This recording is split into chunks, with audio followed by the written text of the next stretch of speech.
यहाँ पर मैं हूँ आपके साथ कृतिका सूर्यवंशी। बुलेटिन की शुरुआत करते हैं। प्रधानमंत्री नरेंद्र मोदी ने मोतिहारी में चुनावी सभा को संबोधित किया। जनसभा को संबोधित करते हुए उन्होंने विपक्ष पर जमकर प्रहार किया। उन्होंने कहा कि मैंने सुना है यहाँ पर कोई कह रहा है कि 4 जून के बाद मोदी को बेड रेस्ट मिलेगा। मैं तो परमात्मा से प्रार्थना करते हुए कहता हूं कि मोदी तो क्या, देश के किसी भी नागरिक के जीवन में बेड रेस्ट की नौबत नहीं आनी चाहिए। हर नागरिक का जीवन उत्सव से भरा हुआ होना चाहिए। आगे उन्होंने कहा कि 5वें चरण का चुनाव पूरा हुआ है, इसमें इंडी गठबंधन पूरी तरह से है। 4 जून को इंडी वालों के इरादों पर सबसे बड़ा प्रहार होगा। ये प्रहार देश में भ्रष्टाचार पर, तुष्टीकरण की राजनीति पर, टुकड़े टुकड़े गैंग पर, समाज को लड़ाने वाली गंदी सोच पर, सनातन को गाली देने वाली मानसिकता पर होगा।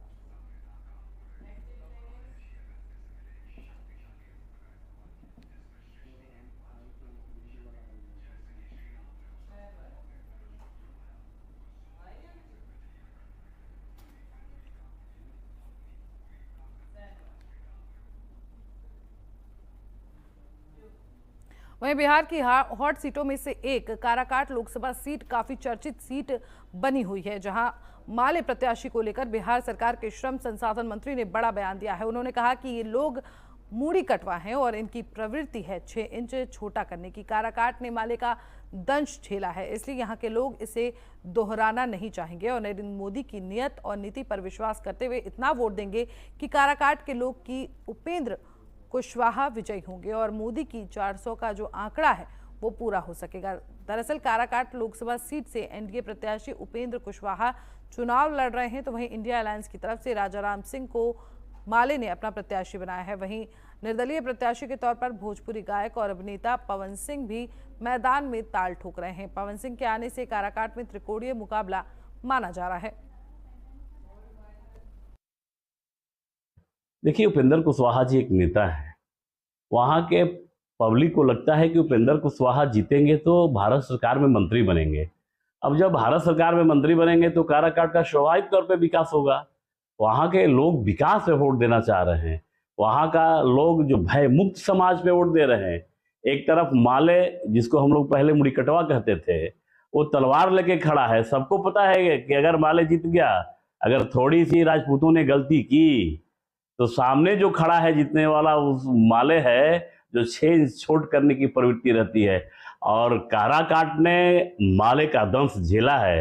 वहाँ के लोग कभी इसकी पुनरावृत्ति नहीं होने देंगे और नरेंद्र मोदी के नीयत और नीति में विश्वास करते हुए इतना वोट देंगे काराकाट के लोग कि उपेंद्र कुशवाहा जी जो 400 का आंकड़ा है उसमें सबसे नंबर 1 पे रहेगा काराकाट।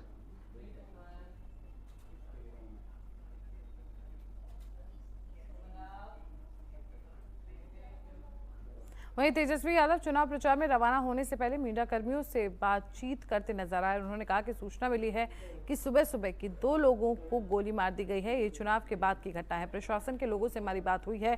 2 लोगों को गिरफ्तार भी किया गया है और जो फरार हैं उन्हें भी जल्दी गिरफ्तार कर लिया जाएगा।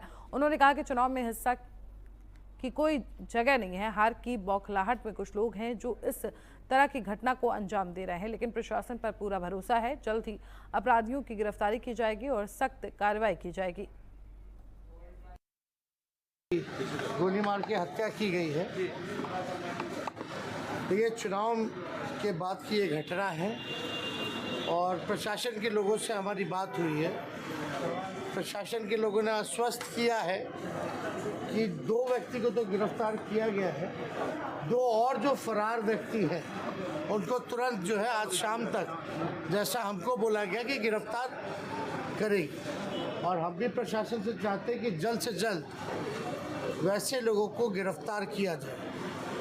साथ ही साथ चुनाव में हिंसा की कोई जगह नहीं होनी चाहिए। हार की बौखलाहट में कुछ लोग हैं जो इस तरह की घटना को अंजाम दिया है, लेकिन प्रशासन पर भरोसा है।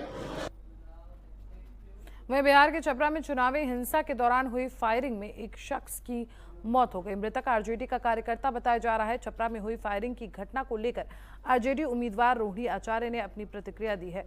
उन्होंने बीजेपी पर लोकतंत्र की हत्या का आरोप लगाया और इंसाफ की मांग की।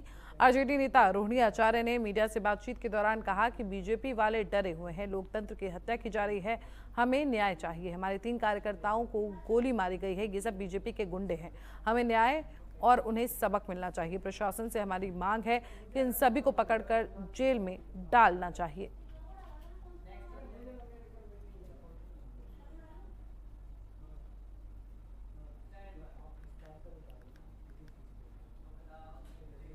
वहीं विकासशील इंसान पार्टी के प्रमुख मुकेश साहनी का पटना के एयरपोर्ट से बयान सामने आया है और उन्होंने छपरा में हुए विवाद पर कहा है कि सरकार को ध्यान देने की जरूरत है।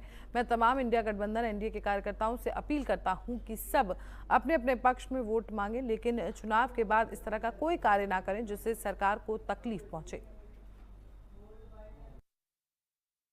देखिए, सरकार को इस पर ध्यान देने की आवश्यकता है और मैं तमाम जितने भी कार्यकर्ता है, चाहे इंडिया गठबंधन हो या एनडीए हो, चुनाव के समय में ठीक है सब अपने अपने पक्ष में वोट मांगा जाए। उसके बाद कृपया करके ऐसी घटना का कोई भी अंजाम ना दे जिससे तकलीफ होगा और सरकार जो है लॉ एंड ऑर्डर वो देखे कि ये घटना किस तरीके से हुआ, क्यों हुआ, उसके ऊपर अच्छे से संज्ञान ले। वहीं लोकसभा चुनाव के लिए 1 जून को होने वाले मतदान को लेकर नगर पालिका परिषद ने मतदाता जागरूकता साइकिल रैली निकाली। इस दौरान डीएम सावन कुमार जिले के अन्य अधिकारियों के साथ साइकिल चलाकर लोगों को मतदान के लिए प्रेरित करते नजर आए। आपको बता दें कि साइकिल रैली नगर पालिका मैदान से एकता चौक होते हुए समाहरणालय पहुंची और पुनः समाहरणालय से सब्जी मंडी होते हुए एकता चौक पर आकर समाप्त हुई। वहीं साइकिल रैली में शामिल हुए डीएम सावन कुमार ने बताया कि शहर में 40 बूथ हैं, लेकिन पिछले लोकसभा चुनाव में शहर के कई बूथों पर मतदान प्रतिशत काफी कम रहा था। इसको देखते हुए बूथों को चिन्हित किया गया और मतदाताओं को 1 जून को बूथों पर आकर मतदान करने की अपील की जा रही है। आज जो है हम लोग संसदीय लोकसभा क्षेत्र सासाराम 34 के अंतर्गत मतदाता जागरूकता को लेकर आज साइकिल रैली आयोजित कर रहे हैं, जो हमारे नगर परिषद मोहनिया के हैं। इसके कई सारे मोहल्लों में हम लोग रखे हैं, घूमने का प्रयास करेंगे और इसके माध्यम से एक संदेश देना चाहते हैं हम अपने मतदाताओं को। कृपया आप 1 जून को आइए और अपने मतदान केंद्र पर अपने मताधिकार का प्रयोग कीजिए और राष्ट्र के निर्माण में आप अपना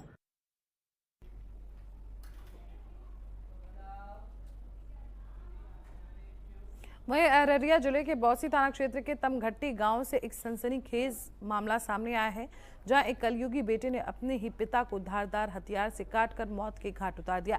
मृतक की पहचान 70 वर्षीय शैलेंद्र सिंह के रूप में की गई है। वहीं कलयुगी बेटा अपने पिता की हत्या के बाद से फरार हो गया। ये पूरा मामला पहुसरा पंचायत के तमघट्टी गांव वार्ड नंबर 16 का है।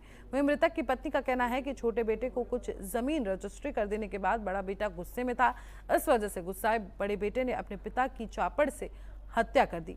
पत्नी के बयान पर प्राथमिकी दर्ज कर ली गई है और अभियुक्त की गिरफ्तारी के लिए लगातार छापेमारी की जा रही है।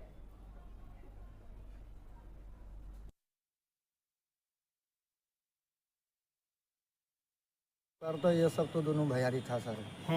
तो बाप को जो है सुना कि जो है सर जमीन जो है बड़े बेटा ने तो छोड़ के छोटे बेटा को लिख दिया। तो लिख दिया तो अब क्या हुआ हकीकत तो किसी को पता तो नहीं चलेगा। तो सब मोबाइल वाला बोलने लगा कि नहीं नेट पे चढ़ गया, नेट पे चढ़ गया।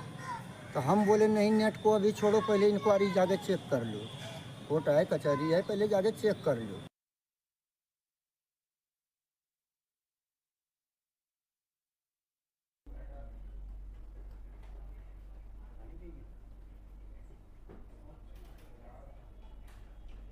मेरे साथ इस बुलेटिन में इतना ही। देश और दुनिया की तमाम बड़ी खबरों के लिए देखते रहिए एन भारत।